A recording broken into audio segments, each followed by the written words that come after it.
سب سے پہلے سب سے بڑی خبر، پاکستان اور افغانستان فوری جنگ بندی پر راضی ہو گئے ہیں۔ دوحہ میں مذاکرات ہوئے اور ان مذاکرات کے بعد یہ اعلان سامنے آیا ہے۔ آئیے دیکھتے ہیں اس پر ایک رپورٹ۔ تنازعات کا حل بات چیت ہے نہ کہ لڑائی، ایک بار پھر ممکنہ جنگ مذاکرات سے رک گئی۔ پاکستان اور افغانستان فوری جنگ بندی پر راضی ہو گئے، پاک افغان تجارت جلد بحال ہونے کی امید۔ پاکستان نے جنگ بندی معاہدہ خوش آئند قرار دے دیا۔ پاکستان اور افغانستان کے درمیان جنگ بندی کا فیصلہ دوحہ میں ہونے والے مذاکرات کے دوران ہوا، جس میں قطر اور ترکی نے ثالث کا کردار ادا کیا۔ دونوں برادر ممالک نے آئندہ چند دنوں میں مزید ملاقاتیں کرنے اور دونوں ممالک کے درمیان امن اور استحکام کے لیے مستقل میکینزم بنانے پر بھی اتفاق کیا ہے۔ قطری وزارت خارجہ کے بیان میں کہا گیا ہے کہ جنگ بندی خطے میں پائیدار امن کے قیام کی مضبوط بنیاد فراہم کرے گی۔ انہوں نے امید ظاہر کی کہ جنگ بندی دونوں ممالک کے درمیان سرحدی کشیدگی کا خاتمہ بھی کرے گی۔ وزیر خارجہ اسحاق ڈار نے سوشل میڈیا پر بیان جاری کرتے ہوئے قطر اور ترکی کے تعمیری کردار کو سراہا۔ آئندہ کی حکمت عملی پر بات کرتے ہوئے ان کا کہنا تھا کہ ترکی میں ہونے والے آئندہ اجلاس میں ٹھوس اور قابل تصدیق مانیٹرنگ میکینزم کے قیام کی کوشش کی جائے گی۔ اسحاق ڈار کا مزید کہنا تھا کہ افغان سرزمین سے پاکستان کے خلاف دہشت گردی کے سدباب کے لیے اقدامات ضروری ہیں۔ مزید جانی نقصان سے بچنے کے لیے تمام ممکنہ اقدامات پر عمل درآمد کرنا ناگزیر ہے۔ وزیر دفاع خواجہ آصف نے پاکستان اور افغانستان کے درمیان جنگ بندی معاہدے کی تصدیق کرتے ہوئے کہا کہ دونوں ہمسایہ ممالک ایک دوسرے کی سرزمین کا احترام کریں گے۔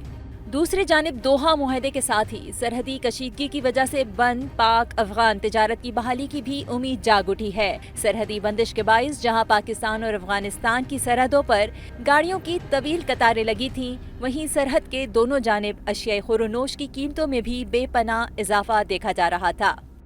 اگلی خبر بھی پاکستان کے حوالے سے ہی ہے۔ پاکستان کا پہلا ہائپر اسپیکٹرل سیٹلائٹ خلا میں روانہ ہو گیا ہے۔ پاکستان کے لیے بہت بڑی کامیابی ہے یہ۔ ہائپر اسپیکٹرل سیٹلائٹ جو ہے وہ HS-1 اس کا نام تھا، چین سے خلا میں روانہ کر دیا گیا ہے، اور اسپارکو کا جو دفتر ہے اس میں سیٹلائٹ کی روانگی کے مناظر بھی دکھائے گئے سب کو۔ یہ جو مشن ہے یہ قومی خلائی پالیسی اور ویژن 2047 اس میں یہ ایک اہم سنگ میل ہے، اور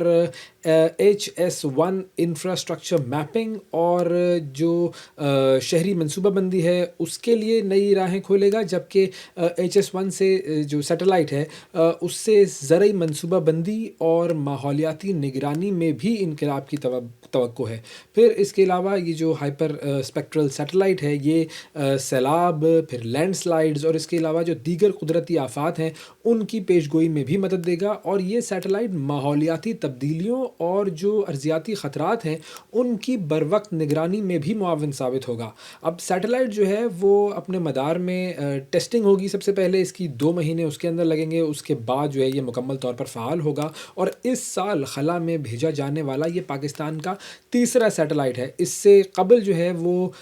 EO-1 اور KS-1 یہ 2 سیٹلائٹس کامیابی سے خلا میں بھیجے جا چکے ہیں، اور دونوں سیٹلائٹس اس وقت خلا میں مکمل طور پر فعال ہیں۔ آگے بڑھتے ہیں جی اور بات کرتے ہیں کچھ فلسطین کے حوالے سے۔ حماس نے مزید 2 یرغمالیوں کی لاشیں اسرائیل کے حوالے کر دی ہیں، اور اسرائیلی وزیر اعظم نیتن یاہو کے دفتر کی جانب سے یہ بیان جاری کیا گیا ہے کہ اسرائیل کو ریڈ کراس کے ذریعے 2 یرغمالیوں کی لاشیں موصول ہوئی ہیں، جنہیں غزہ میں اسرائیلی سیکیورٹی فورسز کے حوالے کیا گیا ہے، اور یہ لاشیں جو ہیں یہ جنگ بندی معاہدہ جو تھا اس کے تحت اسرائیل کے حوالے کی گئی ہیں۔ اور جو بیان ہے نیتن یاہو کے آفس کا اس میں مزید یہ بھی بتایا گیا ہے کہ لاشوں کو شناخت کے لیے اسرائیل میں ایک طبی تجزیاتی مرکز ہے، وہاں پر منتقل کیا جائے گا۔ اچھا، اب تک حماس کی جانب سے 28 میں سے 11 مغویوں کی جو لاشیں ہیں وہ اسرائیل کو ملی ہیں، اور حماس کا کہنا یہ ہے کہ رفح کراسنگ کی جو بندش ہے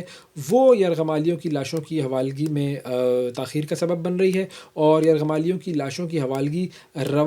رفح کراسنگ جو ہے اس کے کھلنے سے مشروط ہے۔ دوسری جانب جو امریکی محکمہ خارجہ ہے اس نے ایک خدشہ پھر سے ظاہر کیا ہے، اور انہوں نے یہ کہا ہے کہ حماس جنگ بندی کی خلاف ورزی کر سکتا ہے۔ حماس کی جانب سے جنگ بندی کی ممکنہ خلاف ورزی کی مستند اطلاعات انہیں ملی ہے، اور اور یہ جو بات ہے امریکہ کی، یہ بات ہم سب کو پہلے پتہ تھی، اور امریکہ اس طرح سے اپنے آپ کو یہ ظاہر کر رہا ہے کہ جیسے حماس ہی ہمیشہ جنگ بندی کی خلاف ورزی کرتا ہے، جبکہ ہم بارہا یہ بات ساری دنیا کے سامنے پیش بھی کر چکے ہیں، اور ساری دنیا یہ بات جانتی ہے کہ اسرائیل کی طرف سے ہمیشہ کھلے عام جنگ بندی معاہدوں کی خلاف ورزیاں ہوئی ہیں۔ اب اسی حوالے سے اسرائیلی وزیر اعظم کا جو آفس ہے اس کے مطابق غزہ اور مصر کے درمیان واقع جو رفح بارڈر ہے وہ تاحکم ثانی بند رکھنے کا فیصلہ کر لیا گیا ہے، اور اس بیان میں یہ کہا گیا ہے کہ اسرائیلی مغویوں کی جو لاشوں کی واپسی اور طے شدہ فریم ورک کو نافذ کرنے میں حماس کے کردار کو دیکھتے ہوئے پھر رفح بارڈر کھولنے پر غور کیا جائے گا۔ تو یہ بیسکلی ان کی ایک اسٹریٹجی تھی کہ ہم ایک پوری دنیا کے سامنے ایک جھوٹ بولیں گے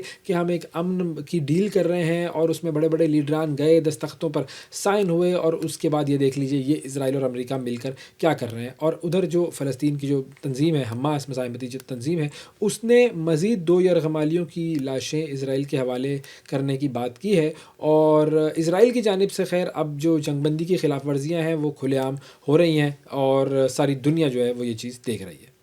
اب بات کرتے ہیں جی بنگلہ دیش کے حوالے سے۔ بنگلہ دیش کے دارالحکومت ڈھاکہ کا جو حضرت شاہ جلال انٹرنیشنل ایئرپورٹ ہے، اس پر کارگو سیکشن میں لگنے والی آگ کے باعث 6 گھنٹے تک فلائٹ آپریشن معطل رہا تھا، لیکن حکام کے مطابق اب پروازوں کا سلسلہ جو ہے وہ دوبارہ شروع کر دیا گیا ہے، اور وزارت شہری ہوابازی اور سیاحت جو ہے اس کی طرف سے ایک بیان آیا ہے کہ واقعے کی مکمل تحقیقات کی جائیں گی، اور آئندہ ایسے واقعات سے بچاؤ کے لیے مؤثر اقدامات کیے جائیں گے۔ اور آتش زدگی جب ہوئی تو اس کے بعد ایئرپورٹ کی تمام اندرون ملک کی جو پروازیں تھیں اور جو بیرون ملک کی پروازیں تھیں وہ ساری معطل کر دی گئی تھیں، اور آگ بجھانے کے لیے 37 فائر فائٹنگ یونٹس نے کارروائی میں حصہ لیا، جبکہ اس کے علاوہ فوج، بحریہ اور فضائیہ نے بھی امدادی کارروائیوں میں تعاون فراہم کیا تھا۔ اور یہ واقعہ اگر ہم دیکھیں، جو آگ لگنے کا واقعہ ہے، یہ بنگلہ دیش میں ایک ہفتے کے دوران تیسری بڑی آتش زدگی کا واقعہ ہے۔ اس سے قبل منگل کو ہم نے دیکھا تھا کہ ڈھاکہ میں ایک جو گارمنٹس کی فیکٹری ہے اور کیمیکل گودام ہے، اس میں ایک بڑی شدید آگ لگی تھی، تقریباً 16 جانیں اس آگ نے نگل لی تھیں، جبکہ پھر جمعرات کو ہم نے یہ دیکھا کہ چٹاگانگ میں ایک 7 منزلہ گارمنٹس فیکٹری جو ہے وہ مکمل طور پر جل کر خاکستر ہو گئی تھی، اور اب یہ تیسرا واقعہ سامنے آیا ہے ایئرپورٹ کی آتش زدگی کا۔ آگے بڑھتے ہیں ناظرین، اور آپ کو امریکہ کی طرف لے کر چلتے ہیں۔ امریکہ میں نو کنگز تحریک کے تحت صدر ڈونلڈ ٹرمپ کے خلاف بڑے پیمانے پر مظاہرے ہو رہے ہیں۔ مظاہرے کافی زیادہ شہروں میں ہو رہے ہیں، اور نیو یارک میں، واشنگٹن میں، شکاگو میں، لاس اینجلس میں تقریباً 2700 سے زائد مقامات پر یہ مظاہرے ہوئے ہیں، جن میں لاکھوں افراد نے شرکت کی ہے، اور مظاہرین نے ٹرمپ کی پالیسیوں کو آمرانہ قرار دیتے ہوئے ان پر سخت تنقید کی ہے۔ اور یہ مظاہرے ہم جانتے ہیں کہ اس وقت ہو رہے ہیں جب ایک طرف ہم دیکھتے ہیں کہ جو وفاقی حکومت ہے وہ شٹ ڈاؤن کی لپیٹ میں ہے، اور جو بجٹ ہے اس پر ریپبلکن اور ڈیموکریٹس میں شدید تعطل پایا جا رہا ہے، اور یہ جو لاک ڈاؤن کا معاملہ ہے یہ عنقریب حل ہوتا ہوا نظر نہیں آ رہا ہے۔ جو مظاہرین تھے ان کا کہنا یہ تھا کہ ٹرمپ کی جو حکومت ہے وہ فوجی طاقت کے ذریعے جابرانہ اقدامات کر رہی ہے، جیسا کہ